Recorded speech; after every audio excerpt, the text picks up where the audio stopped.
दोस्तों ये वीडियो जो है वो बेसिकली एक दोस्त का सवाल आया था कि जो रैबिट जब भी ब्रीड करती है तो उसके बच्चे जो हैं वो कब तक जो है वो सेल्फ पे आते हैं। तो ये आपको बता दूं कि जितने भी ब्रीड्स अवेलेबल हैं वो कम से कम जो दिन हैं वो 15 दिन हैं। 15 दिन से पहले बच्चे सेल्फ पे नहीं आते और मैक्सिमम जो है वो 20 से 22 दिन भी लगा देते हैं बाज़ औक़ात जो है वो नेस्ट से बाहर आने में।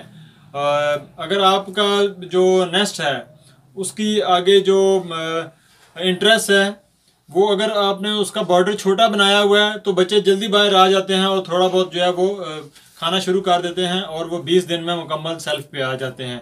और ऐसे बच्चे जो के नेस्ट के अंदर ही रहते हैं और उनकी बॉर्डर लाइन थोड़ी सी ऊंची है और उसको वो जंप करके बाहर नहीं आ सकते, तो वो बच्चे जो हैं वो कम से कम जो है वो 20 दिन नेस्ट के अंदर रहते हैं और 22 से 23 दिन में जो है वो कंप्लीट सेल्फ पे वो आ जाते हैं। उसके बाद मज़ीद आप 7 से 8 दिन उनको जो है वो रखते हैं पेरेंट्स के साथ ही।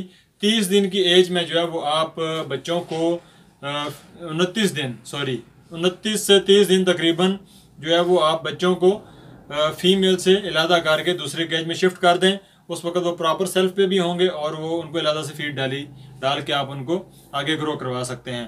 तो ये एक इन्फॉर्मेशन ज़रूरी थी एक भाई के सवाल के जवाब में। तो बहुत शुक्रिया, थैंक यू।